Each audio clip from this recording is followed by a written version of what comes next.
Ainda recentemente nós tivemos o privilégio de sermos abençoados com o estudo do livro de Romanos, versículo a versículo, como é a panagem do nosso irmão pastor. E hoje nós vamos recordar os versículos 3 ao versículo 8 do capítulo 12. Eu fui tocado sobre eles, especialmente a semana passada, quando o nosso irmão pastor nos leu a passagem bíblica, a semana passada, a partir do verso 9.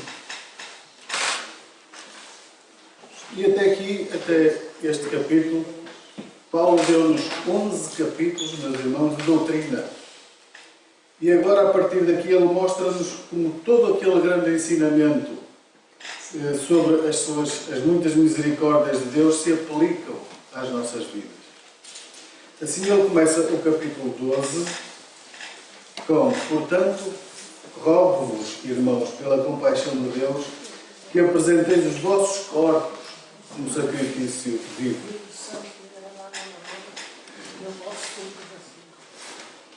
É como se dissesse, depois de tudo o que Deus fez por vós, em Cristo Jesus, vivam desta maneira.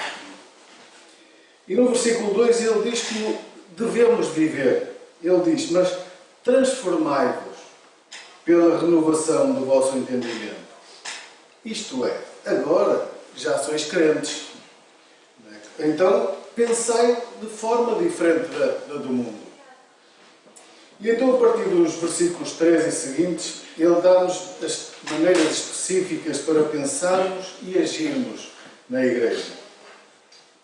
Eu vou ler a palavra do Senhor do verso 3 ao verso 8, que diz assim na minha tradução: pois pela graça que me é dada, digo a cada um dentre vós que não saiba mais do que convém saber, mas que saiba com moderação, conforme a medida da fé que Deus repartiu a cada um. Assim como num só corpo temos muitos membros, mas nem todos os membros têm a mesma função, assim nós, que somos muitos, somos um só corpo em Cristo, mas individualmente somos membros uns dos outros. Temos diferentes dons, segundo a graça que nos é dada. Se é profecia, seja ela segundo a medida da fé. Se é ministério, seja ministrar. Se é ensinar, haja dedicação ao ensino. Ou o que exorta, use esse dom em exortar. E o que reparte, faça-o em liberalidade. E o que preside, com cuidado. O que exerce misericórdia, com alegria. Meus irmãos, é normal nós ouvirmos as pessoas referirem-se à igreja como um prédio. Creio que todos nós já alguma vez o fizemos quando alguém nos pergunta: onde é que fica a sua igreja? E nós que dizemos: é na rua Doutor Afonso Cordeiro. Mas é claro que esta é apenas a localização deste prédio, do prédio da igreja. Porque a primeira igreja batista de Matosinhos fica onde quer que este grupo de crentes se reúna. Nós já temos reunido quando vamos fazer um piquenique. E até as instalações aqui estão fechadas. E aí é onde a igreja está reunida. É aí que está a Igreja Batista de Matosinhos. E então, depois de Paulo nos dar 11 capítulos de ensinamento sólido sobre de como somos justificados pela graça somente através de Jesus Cristo, Paulo conduz-nos agora à forma prática de como funcionam esses ensinamentos na igreja e através dela. Paulo dá-nos um ensinamento sucinto e franco acerca da igreja e da função que podemos ocupar na igreja. Nestes 6 versículos que acabámos de ler, meus irmãos, Paulo chama a atenção para 3 compromissos que cada membro da igreja deve ter. E o primeiro compromisso é o compromisso com a humildade. Ele diz no verso 3, pois pela graça que me é dada, digo a cada um dentre vós que não saiba mais do que convém saber, mas que saiba com moderação, conforme a medida da fé que Deus repartiu a cada um. Neste caso, a humildade é a habilidade que cada um de nós deve ter de se afastar em benefício de outro, dar a vez a outro. A capacidade que cada um de nós tem em se humilhar regularmente é essencial para a saúde da nossa igreja. Vejam novamente o versículo 3. Pela graça que me é dada, digo a quem? A cada um. A mensagem é para cada um individualmente. E não podemos esquecer que o verso 3 vem na sequência do ensinamento do verso 2, que é: e não vos conformeis com este mundo, mas então transformai-vos pela renovação do vosso entendimento. Isto é, mudem a vossa maneira de pensar, com pensamentos que incluam a maneira do que pensamos sobre nós mesmos e sobre os outros. No verso 3, Paulo está a dizer para cada um de nós não pensar de si mesmos além do que convém, mas que pense com moderação. Porque, meus irmãos, já naquele tempo havia pessoas que têm um pensamento bastante elevado a respeito de si mesmo. De facto, Paulo está a querer dizer que nós temos a tendência para, como diz o nosso irmão pastor, ligarmos o achómetro. E então nós somos seres super achantes de nós mesmos e por isso precisamos de ficar sóbrios. Nós às vezes achamos que nós é que sabemos. Nós somos mais que os outros. Aquele é assim, mas eu sou assado. Não é? E assim ele diz no final do verso 3, mas que saiba com moderação, conforme a medida da fé que Deus repartiu a cada um. Ou seja, não devemos ser exagerados com respeito a nós mesmos, ou acerca da nossa importância, mas procurarmos ter uma estimativa sã das nossas capacidades, conforme a fé que Deus deu a cada um de nós. Portanto, não devemos achar de nós mesmos mais daquilo que devemos. Não estou a querer dizer que há falta de humildade, meus irmãos, na nossa igreja, mas que devemos estar comprometidos com ela, porque na igreja a humildade é essencial para a nossa saúde. Devemos ser humildes uns para com os outros. Nenhum de nós pode ser tudo o que Deus quer que a nossa igreja seja. Nenhum de nós pode ser tudo o que Deus quer que a nossa igreja seja. Até que cada um de nós se comprometa e pratique a humildade em benefício dos outros. Isso significa que nenhum de nós se deve considerar mais precioso para Deus que o outro. Tal importância e autopromoção é antiética para a causa cristã. Os irmãos lembram-se daquilo que aconteceu na igreja de Corinto? Em 1 Coríntios 3, conta que vários membros da igreja se gabavam. E o que é que eles diziam? Eu sou de Paulo. E outros? Eu sou de Apolo. Não é? Como se dissessem que Paulo era melhor que Apolo. Não é? E vice-versa. Não é? Afinal de contas, diz Paulo nos versículos 5 a 7, afinal de contas, quem é Paulo e quem é Apolo, senão ministros pelos quais vós crestes? E isto conforme o que o Senhor deu a cada um. Eu plantei, Apolo regou, mas deu o crescimento. Mas Deus deu o crescimento, pelo que nem o que planta é alguma coisa, ou seja, não é nada. Nem o que rega, mas Deus, Ele é tudo, não é? Que dá o crescimento. Então, se não somos coisa alguma, então realmente não somos nada. Isto não é dito para fazer com que nós nos sintamos melhor com nós mesmos, mas sim para nos fazer pensar corretamente acerca de nós próprios. A igreja não gira em torno de alguém, meus irmãos, ou dos seus talentos. E quando alguém começa a pensar orgulhosamente que a igreja não seria nada sem ele, aquela igreja não é nada sem mim, corre o perigo de cair no mesmo destino em que caiu Satanás. Aquele diabo maligno que antes foi Lucifer. Um bom anjo cujo orgulho tomou o melhor dele, e o que é que lhe aconteceu? Fez-lo cair. Por isso, meus irmãos, devemos estar comprometidos com a humildade, E o segundo compromisso que devemos assumir é o compromisso com a unidade. Diz o verso 4, assim como num só corpo temos muitos membros, mas nem todos os membros têm a mesma função, assim nós que somos muitos, somos um só corpo, mas individualmente somos membros uns dos outros. Esta última frase do verso 5, individualmente somos membros uns dos outros, quer dizer, meus irmãos, que cada membro da igreja está ligado a todos os outros membros. Estamos todos ligados uns aos outros. Portanto, os membros da igreja não são pessoas independentes. Nós não somos. Nenhum de nós é uma pessoa independente na igreja, mas é uma pessoa interdependente. Interdependente. Sabem porquê? Porque nós precisamos uns dos outros. Nós precisamos uns dos outros. O Novo Testamento pressupõe que cada crente é membro de uma igreja. É um pressuposto no Novo Testamento que é destacado em Hebreus, capítulo 10 e versículo 25, que ele diz assim, não deixando de vos congregar. Não deixando de vos congregar, como é costume de alguns. Alguns dizem que não precisam de ir à igreja. Mas o batismo cristão ilustra o nosso rompimento com a velha vida. E através do poder da ressurreição de Cristo, a capacidade de andarmos numa nova maneira de viver, e tudo isso é feito no e através do corpo de Cristo.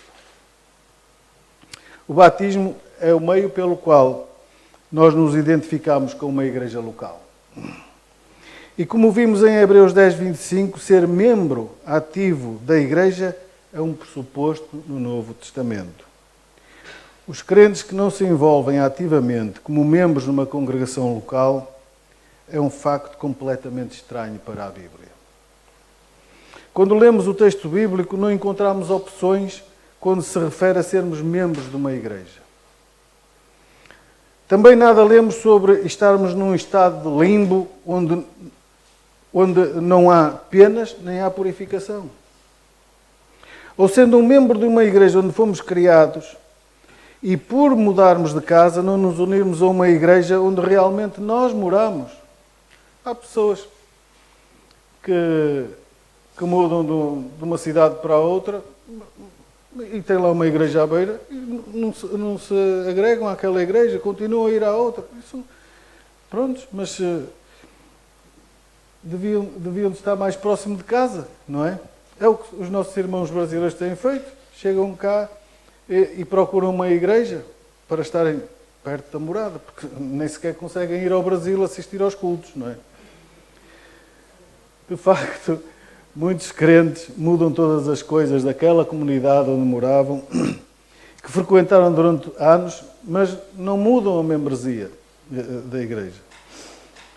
Não há nada parecido com isto na Bíblia, mas é um artifício totalmente cultural, sem nenhum fundamento na Escritura. Pior ainda, meus irmãos, é uma pessoa não encontrar uma igreja adequada para se juntar. Alguns até dizem com bastante arrogância que não vão à igreja porque não encontram uma com a qual concordem. Vão lá, aquilo que eles dizem não é assim. Não é bem assim, é de outra maneira. É uma arrogância, não é? É uma arrogância. Porém, nós precisamos uns dos outros e não podemos crescer e conhecer Cristo e sermos abençoados como Deus deseja até que nos relacionemos todos uns com os outros. É o que Jesus diz em Mateus 22, que tem uma dimensão tanto horizontal como vertical. Jesus disse nos versos 37 a 39. Lembram-se o que diz Jesus? Amarás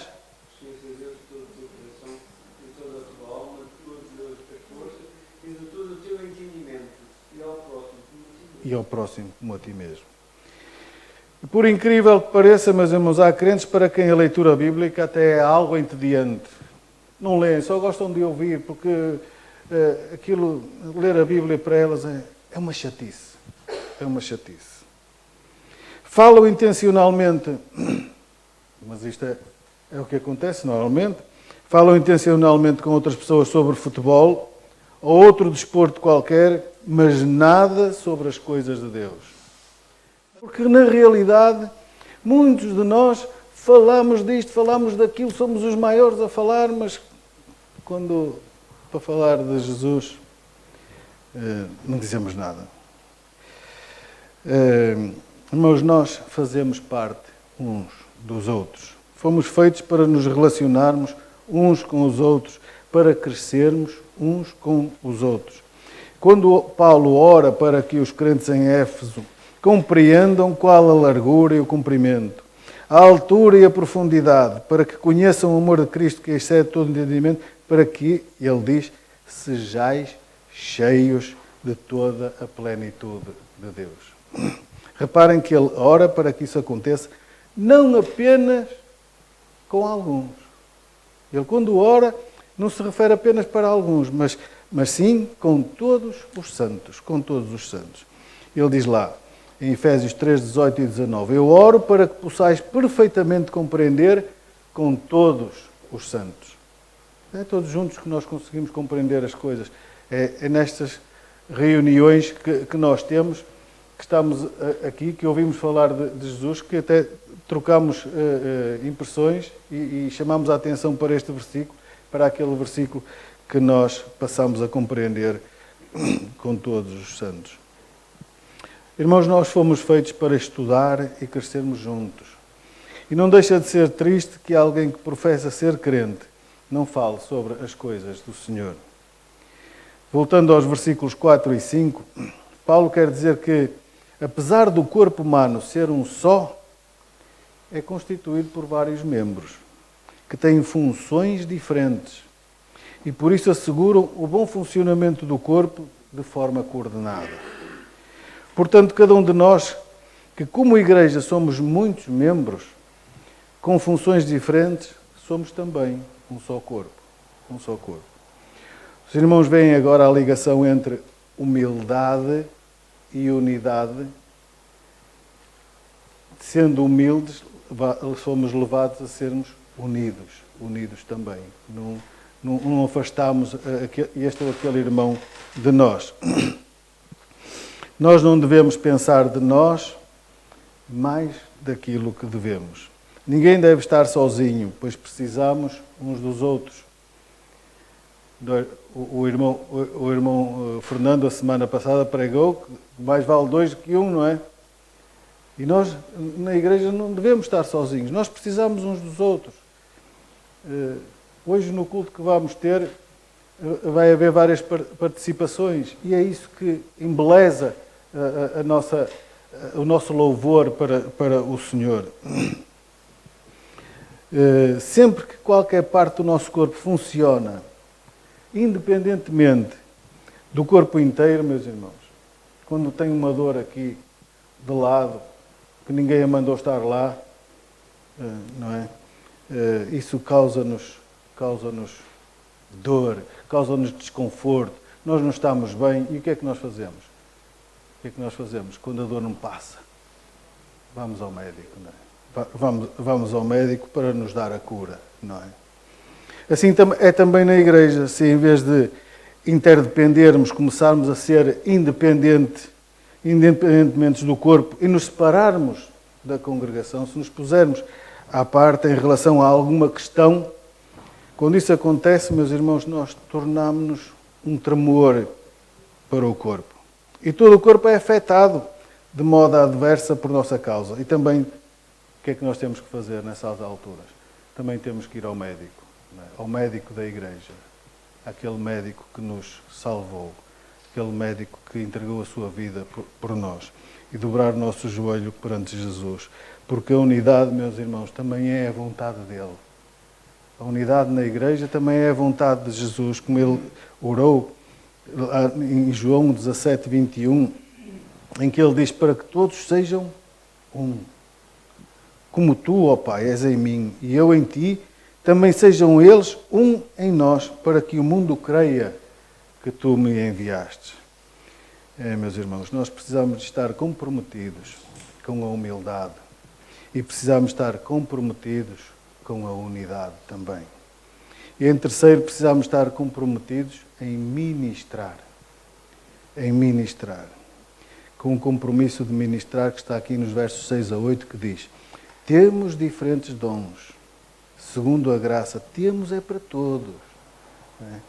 Todos nós temos diferentes dons, segundo a graça que nos é dada. E depois ele vai enumerando: se é profecia, seja ela segundo a medida da fé. Se é ministério, seja em ministrar. Se é ensinar, haja dedicação ao ensino. Ou o que exorta, use esse dom em exortar. O que reparte, faça-o com liberalidade. O que preside, com cuidado. O que exerce misericórdia, com alegria. Os irmãos sabiam que, como membros da nossa igreja, nós somos todos ministros? Sabiam? Nem todos somos pastores, não é? Mas todos somos ministros. Sabem porquê? Porque todos nós temos vários dons e vários talentos que devemos usar através da igreja para a glória do Senhor. E porque eles são dados através do Espírito Santo, são chamados de dons espirituais. Paulo diz no versículo 6 que nós temos diferentes dons segundo a graça que nos é dada. Nós já aqui temos falado sobre o momento exato em que esses dons são dados por Deus ao crente. A verdade é que todos os dons que temos vêm de onde, meus irmãos? Vêm de Deus. Em 1 Coríntios capítulo 4 e 7, Paulo pergunta-lhes: e que tens tu que não tenhas recebido? Que tens tu que não tenhas recebido? Irmãos, quer seja um dom espiritual ou uma habilidade natural, é algo muito precioso que é dado a cada um de nós pelo Senhor. Até pode ser um talento dito natural que a pessoa tenha antes de se tornar crente, ou um dom que a pessoa descobriu desde que se tornou crente. Em qualquer dos casos, vem de Deus e deve ser usado para a glória dele. É o que diz Paulo a Tito, no capítulo 1 e verso 17, que toda a boa dádiva e todo o dom perfeito é lá do alto. Nos versos 6 a 8, Paulo lista aqui 7 dons. 7 dons. Até parece que é o número completo. Mas não quer dizer que são os únicos, meus irmãos. Pois a Bíblia lista muitos outros para serem também usados na igreja. E ainda assim, nunca conseguiremos uma lista exaustiva, pois os dons espirituais são dados por Deus a determinados membros, conforme as capacidades de cada um. E até estou-me a lembrar dos talentos, que deu 5 a um, deu 3 a outro. E porquê? Porque eles só conseguiam trabalhar com aqueles talentos. E conforme sejam necessários na igreja. A questão é que cada um de nós tem um talento, ou dom, ou habilidade única para ser usado para a glória do Senhor. E quando olhamos para o verso 6, ele diz que temos diferentes dons segundo a graça que nos é dada. Se é profecia, seja ela segundo a medida da fé. E não deixa de ser curioso que, resumindo 1 Coríntios capítulo 13 e verso 8, Paulo diz que o amor jamais morrerá. Mas as profecias e as línguas deixarão de existir. Então, como pode Paulo incentivar-nos a profetizar se a profecia deixou de existir? Até em atenção à advertência de Apocalipse 22, 18 e 19. Até parece uma contradição, não parece? Porque ambas as cartas aos Romanos e aos Coríntios foram escritas pelo mesmo Paulo, entre os anos 55 e 58, com 1 ou 2 anos de diferença. Ora, o que acontece, meus irmãos, é que no Antigo Testamento a profecia era a mensagem vocal ditada diretamente por Deus ao profeta para a transmitir ao seu povo antes da revelação escrita de Deus. Naquele texto de Apocalipse, diz que tudo o que Deus quis revelar já foi concretizado.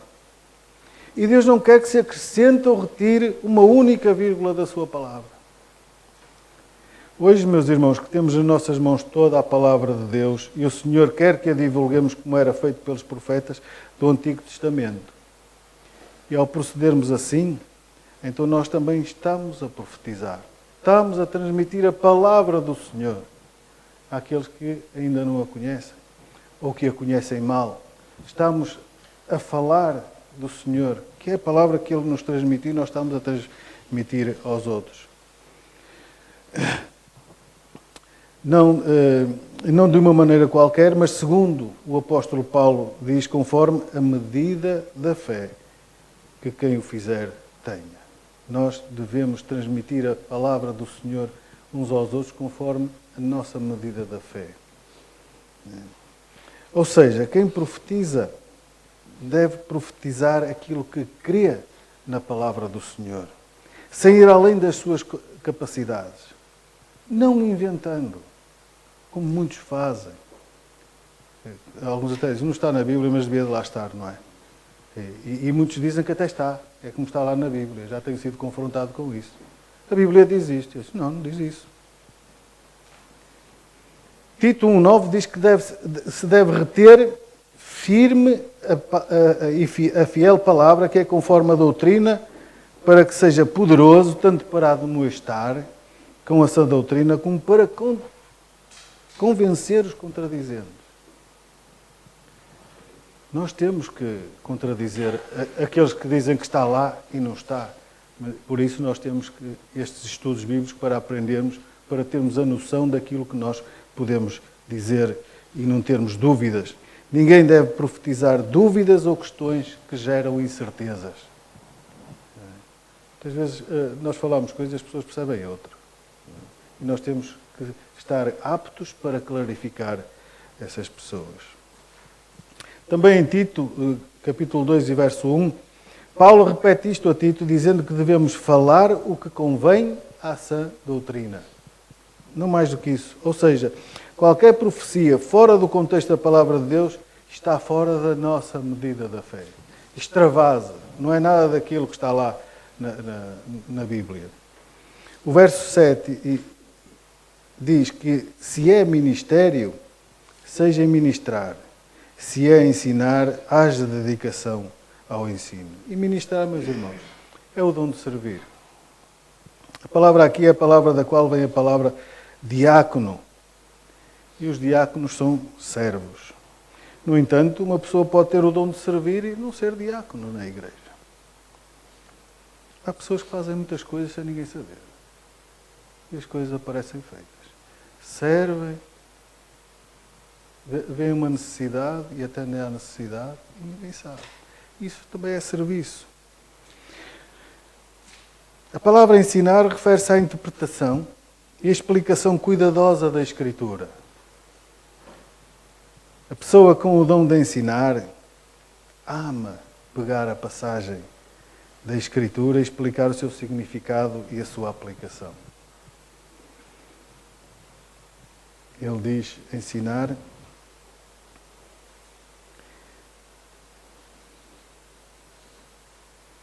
Se é ensino, deve ser com dedicação. Ensinar é com dedicação. E nós, o que é isto de dedicação? É nós prepararmos a lição. Com dedicação, dedicados ao assunto. Procurarmos ver traduções que às vezes não são bem diferentes, mas que nos ajudam depois a chegar a uma conclusão daquilo que realmente é.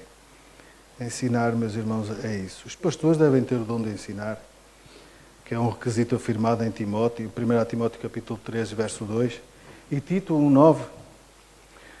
Agora o verso 8 diz, o que exorta, use esse dom em exortar. O que reparte, faça-o com liberalidade. O que preside, com cuidado. O que exerce misericórdia com alegria.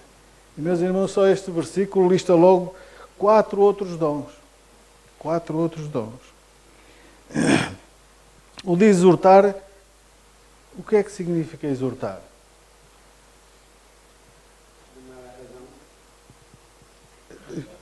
É encorajar. É encorajar. Eu exorto os meus irmãos a que estudem a Bíblia. Eu exorto os meus irmãos a que assumam o compromisso da humildade, da unidade, de ministrar. Isto é encorajar. Encorajar. Mas não é um encorajamento somente no sentido de vá lá, levanta a cabeça, quando as pessoas estão um bocadinho assim por baixo, isso vai-te passar, anda lá, isso passa-te. Não é assim. A pessoa com o dom de exortar encoraja as pessoas no caminho de Deus, a aplicarem as verdades de Deus, a viverem de acordo com as verdades da Escritura. E algumas vezes, meus irmãos, o encorajamento até toma a forma de uma advertência amorosa. Ou uma repreensão. Mas tudo com o intuito de edificar a pessoa nos caminhos do Senhor. E há aquele que reparta ou que dá. E todos os membros, meus irmãos, são chamados a dar para a igreja. Deus é dono de tudo, mas requer de nós pelo menos 10%. A oferta do crente começa com o dízimo e até ir além com outras ofertas que possa dar. Mas Deus deu o dom de repartir de forma única a algumas pessoas com a habilidade especial de aumentarem em riqueza, com o propósito de dar a outros essa riqueza. Há pessoas que aumentam a riqueza, têm aquilo que recebem, como aquele que recebeu 10 talentos e fez outros 10 talentos, como que recebeu 5 talentos e fez outros 5 talentos, não é? E com isso pode até arranjar para ajudar outros, com o propósito de ajudar a outros essa riqueza. E aquele que preside é o que tem o dom de ficar à frente, conduzindo as assembleias da igreja, por exemplo. Deus, meus irmãos, deu a alguns na igreja o dom de liderar outros de uma forma encantadora e envolvente. Não é qualquer um que está à frente que tem capacidade para ir à frente e estar a liderar. Até numa assembleia em que por vezes surgem assuntos complicados e quem está à frente tem que ter aquela capacidade de acalmar. Finalmente, meus irmãos, aquele que exercita misericórdia, faça-o com alegria. Alguns têm o dom de demonstrar misericórdia para com os abatidos e desafortunados. Mas reparem, cuidadosamente no que é dito. Aquele que exercita misericórdia, que o faça com alegria. Não se sinta forçado, que seja liberal a fazê-lo. Não significa ter pena do oprimido como se um ficasse deprimido pelo outro. Alguns têm a habilidade de mostrar misericórdia com alegria, de encorajar o oprimido, sem ser de forma que os embarace com o outro. Eu dou-te isto, mas atenção que eu estou-te a dar e tal. Não.